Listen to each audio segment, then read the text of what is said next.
이준석이라는 사람, 제가 왜 그렇게 좋아하고 응원하는지 아세요? 다른 정치인들은 맨날 과거 얘기만 합니다. 근데 이준석은 다릅니다. 언제나 미래를 이야기해요. 지금 보실 영상도 그렇습니다. 이준석의 국회 질의 영상인데 정말 속 시원합니다. 여러분, 요즘 가장 중요한 게 뭡니까? 바로 인공지능, AI 아니겠습니까? 이준석은 KBS, EBS 사장들에게 묻습니다. 국민 세금으로 뭘 준비했습니까? AI 시대에 맞춰서요. 자유시장 경제 논리 그대로 효율성과 미래를 묻는 거죠. 과거에 머물지 말고 새 기술과 인재를 키워야 한다고요. 여기서 끝이 아닙니다. 이준석은 과학기술 경쟁력을 높이려고 기가 막힌 법안도 냅니다. 과학기술자들에게 외교관처럼 빠른 비자 혜택을 주자는 겁니다. 이게 무슨 특혜냐고요? 아닙니다. 우리 인재들 해외 유출 막고 맘껏 연구해서 나라 발전시키자는 겁니다. 이런 똑똑한 아이디어를 누가 냅니까? 말로만 미래 하는 게 아니라 진짜 미래를 준비하는 사람은 이준석 하나밖에 없습니다. 제가 이준석을 왜 좋아하는지 이 영상 보시면 바로 아실 겁니다. 자, 그럼 함께 보시죠. 우리 박정원 사장님 몇 가지 현안 여쭙겠습니다. 사실 일반 기업의 사장이라고 하면 명백한 과실이 없으면은 임기가 보장되는 문화 속에서 안정적으로 사업하는 게 중요하다. 공기업이나 공영방송도 마찬가지로 생각하는 동의하십니까? 네, 동의합니다. 그러면 최근에 국회를 통과한 방송법이 사장 교체로 이어질 수 있다는 시각이 있는데 여기 대해서 동의하십니까? 네, 동의합니다. 과거에 MBC의 안영주 사장 오셨을 때도 제가 같은 질문 드린 바가 있는데요. 이제 취임 몇 개월이 지났는데 KBS 사장으로서 성과를 낸 부분이 무엇이고 현재 진행 중인 주요 과제가 뭐라고 생각하십니까? 네, 제가 12월에 취임한 이후에 경영 상황이 굉장히 안 좋았습니다. 특히 수신료 분리징수로 인해서 도저히 수신료 수익 감소를 감당해낼 수가 없었는데 김의원 의원님께서 수신료 통합징수 법안을 발의해 주시고 지난 4월 찬성 212명으로 국회에 통과됐습니다. 그 부분이 어떻게 보면 상반기에 제가 제일 노력을 했던 부분이고 방송혁신 관련해서는 AI 방송 원년을 선포하고 AI 기술을 도입하고 있습니다. 그러니까 현실적으로 KBS 사장을 하시다 보면은 방송 일을 계속 하셨으니까 어떤 방송 전문가로서의 어떤 이런 이력이 강조되는 것인지 아니면 방금 제도 개선이었잖아요. 그러니까 수신료 문제 같은 경우에도 이런 제도에 대한 부분이 더 필요한 것인지, 그러니까 말 그대로 사람을 바꾼다고 뭔가 KBS가 경영 실적이 확 증가할 것인지 해보니까 어떤 판단이 드십니까? 아무래도 수신료 관련은 제도가 미치는 영향이 절대적입니다. 사장 취임하신 다음에 사장 취임을 계엄 이후에 하셨죠? 네네. 제가 12월 10일 날 취임했습니다. 상당히 정치적으로 민감한 시기를 이제 사장으로서 보내셨는데 결국에는 그러면 지난 취임 기간 동안에 KBS 보도의 편향성이 문제된 적이 있는 게 있다면 한번 생각나시는 게 있으십니까? 제 취임한 이후에 특별히 크게 문제된 건 없다고 생각하지만 현업에서 일하는 기자, PD 그런 분들은 또 여러 가지 방식으로 문제를 제기할 수 있다고 생각합니다.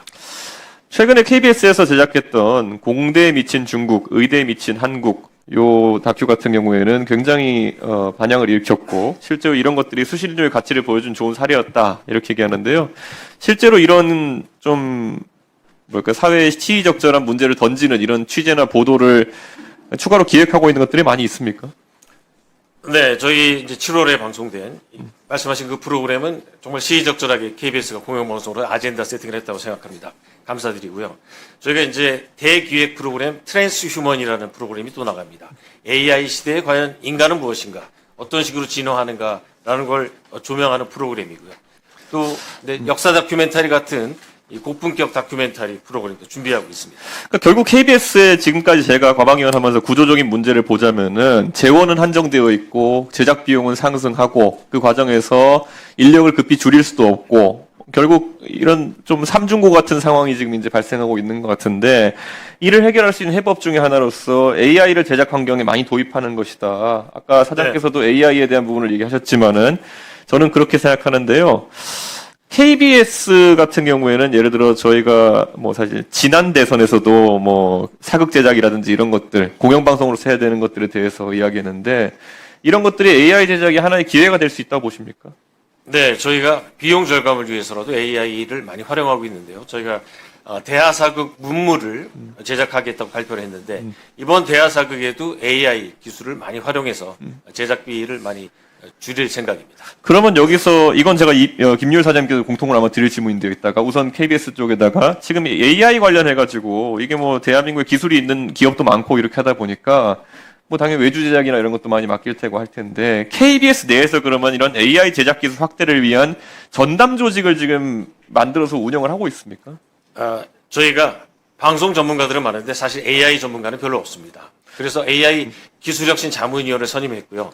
구체적으로 더 이 제작의 활용도를 높이기 위해서 AI 센터라는 조직을 신설할 것을 추진하고 있습니다. 이게 사실 기존에 있던 인력에 대한 재교육도 중요한 거지만은 방금 사장 말씀하셨던 것처럼 인력의 성격이 완전 다른 인력들을 이제 KBS에 편입시켜야 되는 것일 텐데, 그럼 오히려 아무리 재정적으로 지금 여건이 안 된다 하더라도 저는 확장적인 채용 정책, 예를 들어 이런 AI의 밝은 젊은 세대라든지 이런 것에 대한 것을 오히려 국회에 제안하고, 그리고 국회는 거기에 따라서 예산을 지원하든지 이런 절차가 있어야 되는 거 아닌가 싶은데, 혹시 그런 젊은 세대 중심의 AI 특화 인력들을 채용할 계획 같은 걸 갖고 계십니까?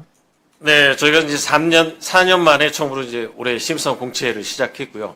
AI 관련 인력도 최대한 많이. AI 관련 인력 도가 아니라 이제는 선택과 집중인 것 같아요. 지금 우리 전통적으로 미디어 기업에 있어야 된다 생각하는 뭐 촬영 아니면 뭐 PD 뭐 이런 역할 외에도 이제 사실 이게 오히려 하나의 중요한 직군으로 등장해야 되는 게 아닌가 싶은데, 그러니까 아직까지도 AI 인력 도라고 표현하시는 건 좀 약간 저는 좀 안타까운 측면이 있는 것 같아요. 최대한 네. 많이 확대했으면 좋겠고요.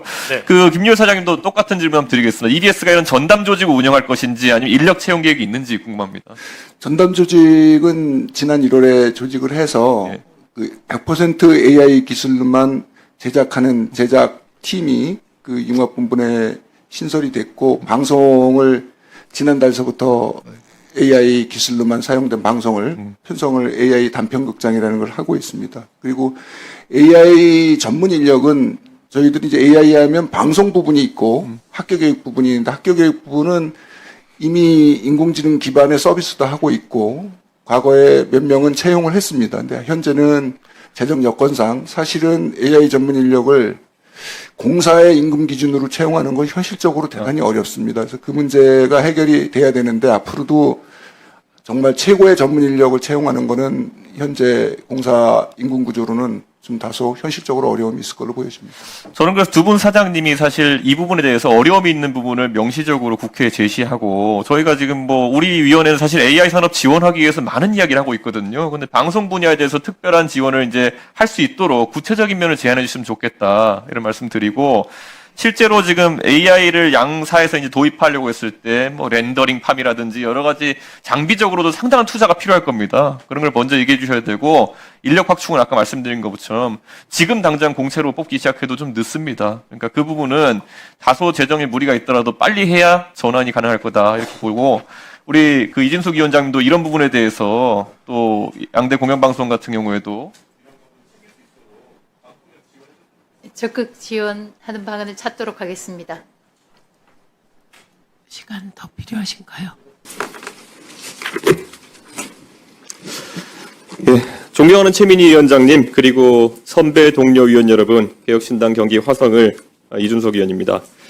국회 과기정방통위원회 위원님들 앞에서 본 의원이 대표 발의한 국가과학기술 경쟁력 강화를 위한 이공계 지원 특별법 일부 개정안 개정 법률안에 대해 제안 설명을 드리게 되어 매우 뜻깊게 생각합니다.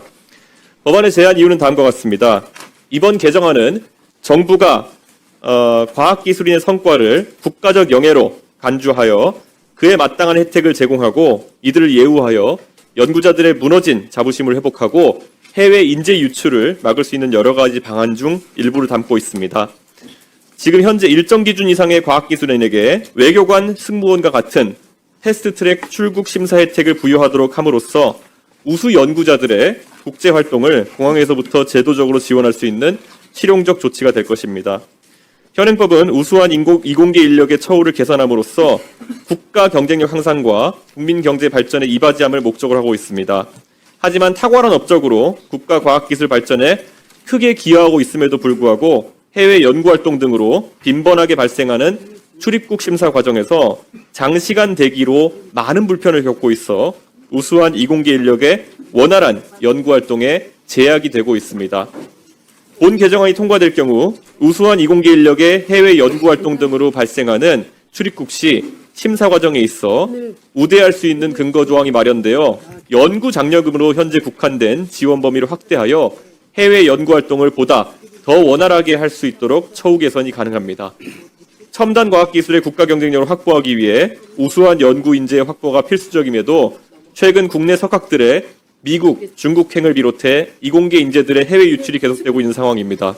이러한 이공계 인재 유출의 바탕엔 여러 원인이 있겠으나 무엇보다 지난 정부의 연구 예산 삭감 등 과학기술인의 자부심이 붕괴된 것이 하나의 원인이었을 것으로 보이기 때문에 우수과학자 패스트트랙 출국 지원제를 도입한다면 그들의 명예와 활동 편의를 동시에 보장할 수 있는 중요한 한 걸음이 될 것으로 확신합니다. 존경하는 최민희 위원장님 그리고 위원 여러분, 본 법률안의 취지를 깊게 헤아리시어 원안대로 심사 의결하여 주시길 바랍니다.